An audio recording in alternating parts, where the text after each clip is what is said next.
In the Adriatic Sea west of B-24 Island, a protected underwater aviation site rests at about 295 feet, or roughly 90 meters, on the deep coastal shelf. At this depth, the pressure compresses every decision into a short, pre-planned working window rather than a fixed universal limit. The target resting in this dark environment is a B-24H Liberator heavy bomber known as Lady Luck. The primary operational objective is to execute a rigorous, non-disturbance survey to establish a precise historical baseline of the wreck. Because the site is treated as a protected U.S. military aircraft wreck and war grave, unauthorized disturbance, artifact hunting, or recreational intrusion is prohibited. The boundary is not a license for secrecy, it is a management framework that permits only carefully approved work by DPAA and Croatian authorities. The aircraft operated under the 15th Air Force, attached to the 484th Bomb Group and the 827th Bomb Squadron. The bomber ultimately ditched in the open sea near B-24 Island.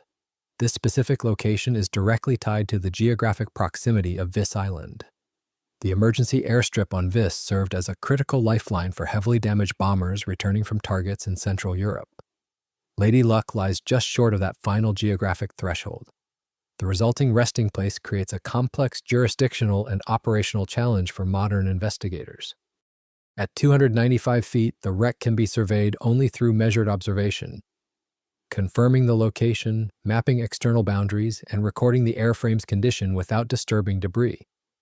At that depth, a diver cannot pause indefinitely to evaluate obscured evidence or stray from the predetermined route over the wreckage. A 4-engine bomber may require more than one descent, so the team builds the baseline through controlled passes. Each dive follows a fixed route. When the bottom window closes, the task ends, and the diver begins a prolonged staged ascent to manage the hazards of deep mixed gas work. Approved archaeology, therefore, has to be separated from ordinary salvage. The first pass is built from remote sensing, photography, and external observation.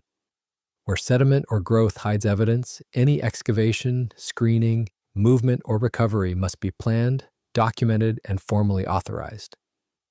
That distinction protects preservation monitoring and the possible human remains context without treating the wreck as salvage property. Together, those limits define what the survey can prove before the story turns back to the bomber's final flight. What chain of technical failures forced the bomber to this specific stretch of water? On November 17, 1944, pilot Henry T. Mills faced a critical operational decision. Over Central Europe, the bomber formation encountered dense anti-aircraft defenses. Heavy flak caused severe battle damage and knocked out 2 of the 4 1,200 horsepower Pratt and Whitney engines on his B-24H Liberator.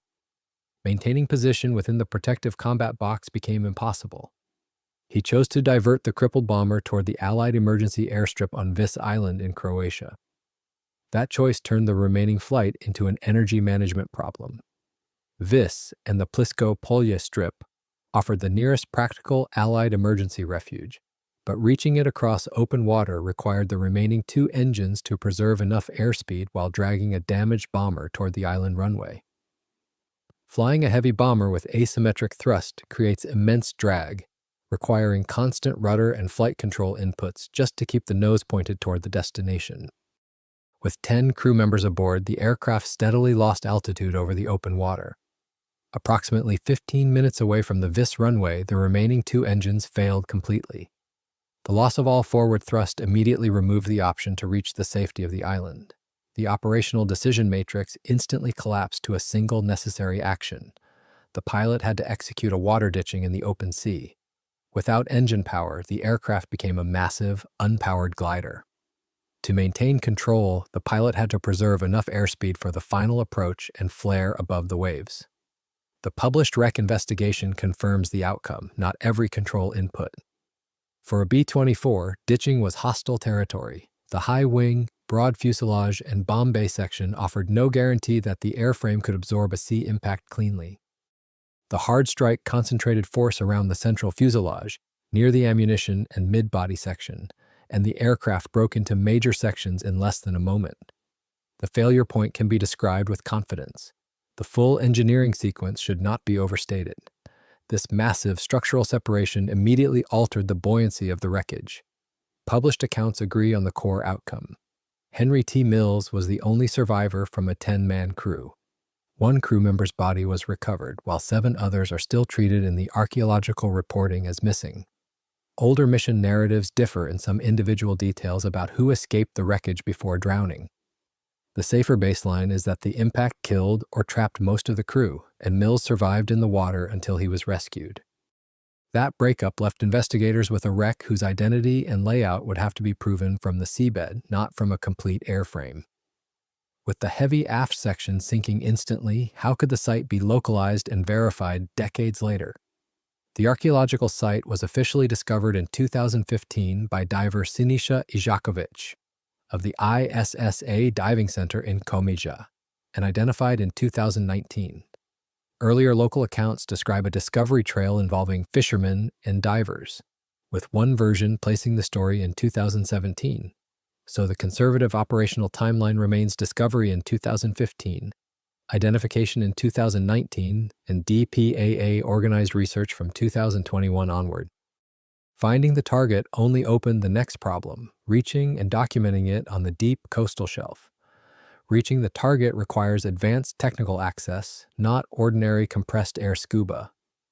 At roughly 90 meters, air is inappropriate for sustained work because oxygen toxicity, nitrogen narcosis, gas density, and decompression all become serious constraints.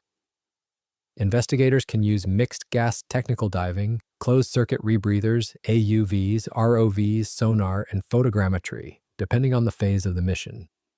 The published campaign data shows the human work window was planned, measured, and followed by a long decompression obligation rather than governed by a single universal bottom time rule. On the bottom, the local hazard is visibility. Ambient light is drastically reduced, and the survey team must work inside a narrow radius of artificial illumination while documenting the forward hull and wings.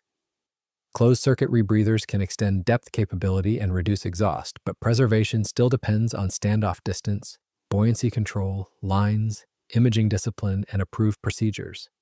High-definition camera rigs, sonar, photogrammetry, and remote systems record external geometry, breakpoints, and surface detail in overlapping passes for later analysis. Every minute over the wreckage adds physiological and logistical cost. In the published campaign at roughly 90 meters, divers worked for 30 minutes on the bottom and then completed about 150 minutes of decompression, so an extra camera angle, a detour toward a buried engine. Nacelle, or an unplanned inspection, had to be weighed against decompression, thermal, gas, and safety margins. Debris outside the planned task could be left for a later approved objective rather than pulled into the current dive.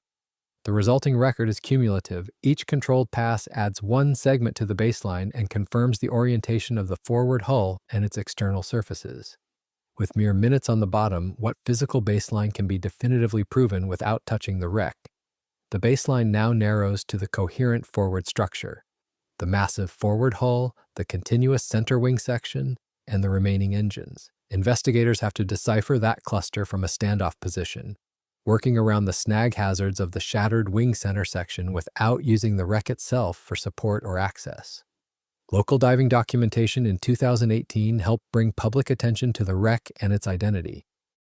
From there, any later survey platform or diver still had to work from a precise standoff distance and a planned geometry. Advanced external imaging was used to compare visible structure with military archives. The B-24H configuration offered recognizable signatures, including aerodynamic engine nacelle shapes and defensive turret placements on the forward fuselage, allowing investigators to confirm the variant through geometry rather than handling. For Lady Luck, the next step was a narrower identity check. Establishing identity did not require a rivet-by-rivet factory reconstruction. The safer proof chain combined visible markings, aircraft type, the location west of Bishevo, the documented B-24H configuration, the link to MACR 9931, and the serial number 42-52774. Because decades of immersion degraded standard military paint, the exterior designations had to be captured under artificial light at angles that revealed enough contrast for comparison with loss records, delivery records, and unit logs.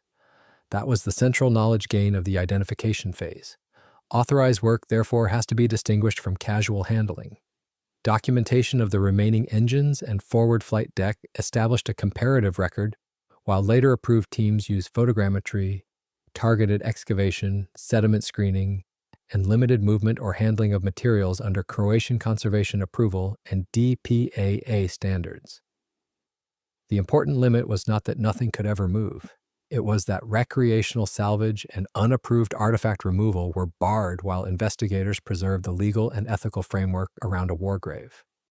While the forward section confirms identity, where's the rest of the airframe? Current evidence places Lady Luck across multiple concentrations rather than a simple forward and rear split. The main concentration includes major fuselage, wing, engine, landing gear, and tail elements. A related debris field lies to the north, and another area remains less certain. That layout supports the historical loss record while keeping the precise internal state of every section limited by access, preservation, and authorization. Those concentrations, not a reconstructed sinking path, are the archaeological starting point for the next limit. The unresolved evidence lies inside damaged fuselage areas and around crew stations where access intersects with the war grave context in the accounting mission.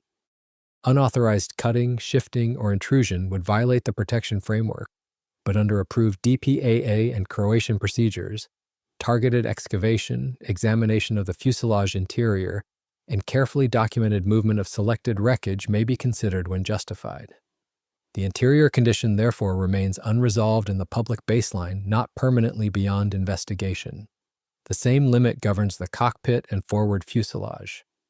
The public archaeological report describes the cockpit as being in poor preservation, so final instrument positions, throttle settings, hydraulic selections, and engine control details should remain unknown unless an approved future investigation documents them directly. For the current public record, the diver's external observations remain the controlling evidence. The external mapping successfully links the detached engine remnants to the main wing box and proves the extreme structural shearing at the bomb bay. The exact interior reality of the flight deck and aft fuselage therefore remains outside the current public baseline unless a future authorized accounting or conservation phase documents it directly. The physical evidence gathered is highly accurate but strictly bounded by the outer perimeter of the shattered aluminum. With the proof ceiling reached, what governs the final status of the site? At the management level, the trade-off shifts from each dive plan to the next authorized decision. A field phase can succeed by producing the geometry, images, or excavation results approved for that campaign, while the broader accounting question remains open when evidence, safety, and authorization justify another step. The documented baseline now guides management of the bomber through DPAA coordination with Croatian institutions and conservation authorities. Its precise coordinates are treated cautiously, access moves through official approvals and local heritage rules, and the mapped geometry helps protect the primary structure and related debris concentrations. That framework blocks commercial salvage, artifact hunting, and unsanctioned penetration while still allowing approved archaeological recovery, targeted excavation, and forensic work when tied to accounting, preservation, or safety. Stewardship depends on comparing future work against the baseline without reducing later missions to passive visits. Existing video, photogrammetry, sonar, and excavation records can support condition monitoring, refined maps, targeted excavation, or approved interior examination, especially where published recommendations call for further work. The bomber remains exposed to corrosion, sediment movement, and marine biofouling. New surveys can reveal trends without claiming to predict collapse from the public record alone. Not attempting a full airframe recovery is a management choice, not an operational failure. A large-scale lift from roughly 90 meters would be costly, dangerous, and likely destructive to context because the airframe was shattered by impact and weakened by decades in salt water. The framework favors controlled investigation and in situ preservation over commercial salvage or dramatic reconstruction, while any approved search for crew remains must balance feasibility, evidence, authority, and respect for the war grave. The operational record should end on that controlled uncertainty. Search logistics, visual mapping, photogrammetry, targeted excavation, and evidence limits have answered the core identification questions. while future accounting work remains possible only where the evidence, safety case, and approvals justify it. The survey data preserved in military and archaeological records now provides a digital baseline that can outlast the aluminum as it continues to decay in the marine environment. Its final status is therefore measured by stewardship, not spectacle.